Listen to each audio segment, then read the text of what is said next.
Pour débuter ce printemps 2012 d'un bon pied, l'équipe du Croc Lecture vous propose de réchauffer. À mes côtés aujourd'hui, 5 chroniqueurs, autant dire que je suis bien entourée. Kevin nous parlera de Chronique de la fin du monde, mais avant, on aura découvert Inside Out, présenté par Antoine, et vous ne devinerez jamais qui, parce qu'il a plutôt l'habitude de chroniquer des mangas, comme Mon Conducteur ou plutôt plus récemment Kuroko's Basket. Et oui, c'est bien Jessie qui fait la paire avec notre dévoreur de livres ce jour même. Et pour terminer, le duo de choc Hélène et Amélie nous présentera les sorties du mois de mars. Bon, trêve de plaisanterie, au boulot. Inside Out est la star de notre premier échauffé. Voyons voir ce que les garçons ont à nous dire à son propos et surtout si Jessie se révélera aussi douée pour chroniquer des romans que des mangas. N'attendons plus. On se retrouve aujourd'hui pour une nouvelle chronique sur le roman intitulé Inside Out Enfermé. Il est paru l'année dernière en mars 2011 aux éditions Harlequin dans la collection méconnue Darkis. Écrit par Mary Snyder, ce livre est tout bonnement génial. Antoine, mes Croc Lecteurs et moi sommes impatients. Dévoile-nous le contenu de Inside Out. Au début de l'histoire, on découvre Trelia, une jeune gratteuse qui vit dans un monde clos nommé le Cube, où aucun avenir ni aucune issue n'est possible. Ce monde est divisé en 4 étages. Les 2 premiers étages sont réservés aux gratteurs, les personnes responsables des tâches ménagères et d'entretien, qui vivent comme des esclaves. Les étages 3 et 4 sont quant à eux réservés aux supérieurs, qui jouissent de plus de liberté que les gratteurs. Le contact entre les inférieurs et les supérieurs est totalement inexistant. Aucune rébellion n'est possible, ou du moins si on ne veut pas finir à la broyeuse. Toutes les personnes voulant faire croire qu'une porte existe sont traitées d'immondes trafiquants d'espoir. Seulement, le jour où Trelia rencontre un nouveau prophète surnommé l'homme brisé, qui lui soutient que la porte existe, elle est prise d'un grand doute et veut prouver le contraire. Sur les conseils de son meilleur ami Cog et du nouveau prophète, elle se met à la recherche des disques prouvant cette existence. Elle va se rendre au niveau 3, endroit où les gratteurs ont l'interdiction d'aller, mais seulement elle se retrouve dans une embuscade tendue par les Pop Cops, ces êtres qui font régner l'ordre, ou plutôt la terreur, dans les niveaux 1 et 2. Elle réussit quand même à fuir par les conduits qu'elle connaît comme sa poche.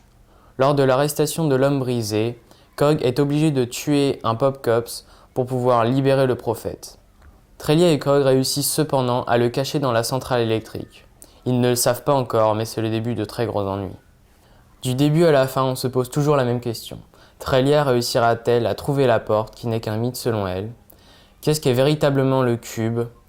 Les habitants des niveaux inférieurs réussiront-ils à se révolter et à causer la chute du régime des Pop Cops ? Toutes ces réponses sont à découvrir avant la sortie du nouveau tome qui s'intitulera Menacé. Alors Jessie, ça te change des mangas. Mais qu'as-tu pensé de ce roman ? J'ai vraiment aimé le premier roman de la série Inside Out écrit par Maria V. Schneider. En voici les différentes raisons. Tout d'abord, je trouve très intéressant le genre de la science-fiction. On peut même dire que Inside Out correspond parfaitement à ce que l'on peut appeler une dystopie. Vous demandez sûrement de quoi il s'agit. En fait, cela correspond à un récit de fiction peignant une société imaginaire organisée de façon à ce qu'aucun de ses membres n'atteigne le bonheur.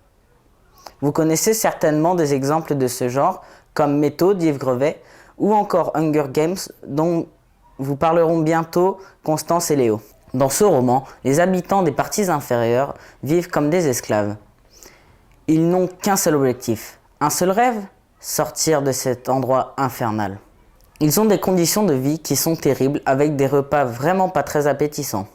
En plus, ils dorment entassés et doivent même partager leur lit à tour de rôle avec une autre personne. Ceci nous donne envie de finir le livre rapidement pour connaître la vérité sur la porte qui est leur seul espoir de fuite vers un monde meilleur. Ensuite, j'ai apprécié les nombreux personnages, notamment l'alliance que forment Trela et Riley. Celle-ci est difficile à imaginer, car les habitants du monde supérieur ne rencontrent jamais ceux du monde inférieur. Ils ont peur des gratteurs, car ils ne connaissent pas leur façon de vivre. Trela et Riley apprennent donc peu à peu à se découvrir et comprennent que ce monde séparé en deux ne doit plus continuer d'exister. En plus, Trela est entourée de son ami d'enfance, Cog, mais aussi de nombreuses autres personnes qui la soutiennent dans sa lutte contre Carla et les Pop Cops, la police de contrôle de la population. Mais Trela doit rester discrète si elle ne veut pas finir dans la broyeuse et servir de compost. En définitive, je conseille ce roman à la lecture rapide à ceux qui cherchent un bon livre de science-fiction ou encore aux amateurs de livres comme Métaux ou Hunger Games. Pour le dessert, vous l'aurez compris, c'est un deuxième réchauffé qui nous attend. Enfin, pour le moment, c'est surtout Kevin qui attend mon top pour nous parler de Chronique de la fin du monde. Il s'impatiente, alors top! Aujourd'hui, je vais vous présenter le premier tome de la trilogie Chronique de la fin du monde, intitulé Au commencement de Susan B. Fever. Kevin, peux-tu nous raconter l'histoire de Miranda? Aux États-Unis, le 18 mai, Miranda, une adolescente, va assister à un événement incroyable. En effet, une météorite va percuter la Lune.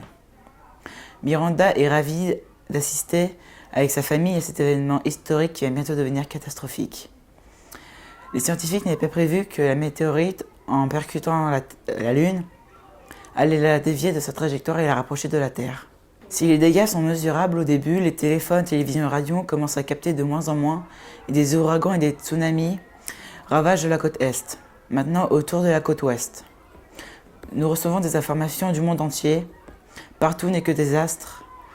Les Pays-Bas et l'Australie est ravagée et sont rayés de la carte. Pour Miranda et sa famille, il est temps de s'organiser. Sa mère l'emmène dans un supermarché pour faire autant de provisions que possible. Miranda sent que le monde va changer. Les prix augmentent comme le prix de l'essence car le ravitaillement devient impossible. Et l'école devient un endroit important pour Miranda et son frère Johnny où ils pourront recevoir un repas. La seule question qui demeure pour les survivants, jusqu'à quand pourront-ils continuer à survivre? Car le climat devient de plus en plus désastreux et c'est parti pour la fin du monde. Waouh, cette histoire a l'air plutôt terrible. J'ai bien aimé ce roman car parler de la fin du monde donne un effet prophétique à ce roman. On ne sait plus si c'était un roman de science-fiction ou la réalité. De plus, le style de ce roman est très original, car c'est le journal intime de Miranda qui raconte ses journées et celle de sa famille. Car le climat devient de plus en plus désastreux et il n'y a qu'une question qui se pose, vont-ils réussir à survivre?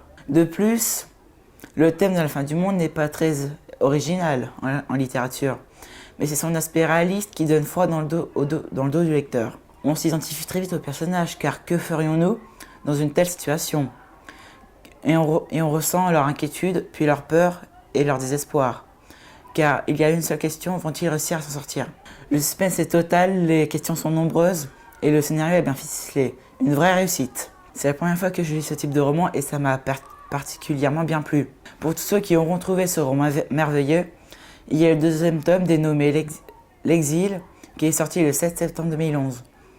Il raconte les mêmes événements mais à New York avec de nouveaux personnages principaux, Alex Morales et ses deux sœurs. Alors les filles, de retour sur le plateau de Croque Lecture, que nous proposez-vous pour ce mois de mars? Bonjour à tous les croque-lecteurs. Le mois de mars est encore un mois, aux nombreux titres originaux à découvrir ou à redécouvrir. Nous espérons avec Hélène que notre petite sélection vous donnera envie de les déguster. Voici le dernier livre de Florence Aubry intitulé Le garçon talisman. Comme souvent avec les romans des éditions Rouergue, on est face à un titre pour le moins original traitant de la différence. Pour plus d'informations, la lecture du livre est indispensable. En voici le résumé. Depuis qu'il s'est sauvé d'un pensionnat, Heinrich se cache dans un conteneur sur le port. Le temps de gagner assez d'argent pour acheter son passage sur un bateau et fuir loin de ce pays où l'on pourchasse les jeunes comme lui. La menace peut venir de partout. Des sorciers au sommet de leur grande tour qui promettent à ceux qui peuvent payer la richesse, l'amour ou la santé, d'un pêcheur sur le quai, ou d'un garçon de son âge comme Val qui n'a pour seul défaut que de vouloir sauver à tout prix la vie de sa sœur. Qu'est-ce qui rend Heinrich si différent et si précieux? Quoi? Un nouveau roman contenant les aventures de Pépé Cuvert et Rémi et Mathilde?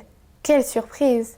C'est parti pour le 7e tome d'Enquête au collège de Jean-Philippe Aroux-Vignoble, avec des disparitions mystérieuses et encore plus de mystères. Pépé Cuvert absent le jour du conseil de classe, Rémi et Mathilde sont très inquiets. Pépé a bel et bien disparu, laissant derrière lui les livres les plus barbants du CDI, des paquets de biscuits éventrés et d'autres indices moins identifiables. Leur enquête conduit Rémi et Mathilde sur une île bretonne minuscule, coupée du reste du monde. Que fait Pépé dans cet ancien repère de pirates? Dans quel guépier est-il encore allé se fourrer? Les plaines du Montana, tout le monde connaît. Enfin, ceux qui ont lu le premier tome Indiana Teller de la série de Sophie Audouin, Mamie Cognan, également auteur de Tara Duncan, évidemment. Le second tome, Lune d'été, dans lequel le monde entourant le ranch des Lycos continue de changer et n'a pas fini de vous impressionner. Voici un petit extrait de ce livre d'aventure. Dans les interminables plaines du Montana s'étend le ranch de Lycos. Les voisins alentours sont loin de se douter que ses habitants sont les membres de l'un des clans de loups-garous les plus puissants d'Amérique du Nord. Parmi eux, le seul humain a sa place, Indiana Teller. Alors qu'Indiana se remet à peine de l'enlèvement de sa mère, le père de sa petite amie Katrina est sauvagement mordu par un inconnu et tombe dans le coma. Folle d'angoisse et de rage, la jeune femme tient le clan de son amoureux pour responsable et se réfugie chez l'ennemi déclaré d'Indiana, Tyler. Prête à tout pour innocenter sa famille de loups-garous, Indiana enquête et finit par découvrir l'auteur de l'agression, un vampire obéissant aux ordres de Tyler. Sur le point d'être démasqué, ce dernier lui propose alors un odieux marché. Il l'aidera à sauver sa mère s'il tait la vérité à Katrina et renonce à tout jamais à son amour pour elle. Déchiré entre passion et le devoir filial, Indiana saura-t-il refuser cet odieux chantage au risque de rompre le fragile équilibre qui règne entre les deux clans ? Le plus bel amour est celui qui arrive par hasard. Comme celui de Jolene et Aurélien, les héros du nouveau livre de Shahin Kassim, Jolene, publié à l'école des loisirs. Voici un extrait de ce livre plein de romances. Elle me fait un clin d'œil, je rigole. On se comprend, on se connaît depuis des siècles. On attendait juste de se croiser un soir. Elle pose la main sur mon cou, se mord la lèvre inférieure quand je caresse du pouce les contours de son visage. Mon ventre bat la chamade tellement j'ai envie de l'embrasser. Plus qu'1 centimètre avant d'atteindre sa bouche, mais tout s'arrête, elle s'écarte. Elle me pousse contre le mur, retire son chapeau et me dit dans un souffle « Non, le cow-boy c'est moi !» Et c'est elle qui m'embrasse. Pendant un concert de Ray la Montagne, Aurélien rencontre Jolene. À part la musique, tout les oppose. Leur relation est explosive. Mais Aurélien s'en moque. Avant Jolene, sa vie n'avait pas de sens. Alors, que vous pensez de notre petite sélection ? Alléchante, non ? Nous espérons que tous ces romans vous ont mis l'eau à la bouche. Bonne lecture et à bientôt pour vous présenter de nouveaux romans. Et voilà, notre émission 16 est déjà terminée. Ne loupez sous aucun prétexte le 17 spécial Hunger Games et le 18, ce sera le reportage au Salon du Livre de Paris. On compte sur vous.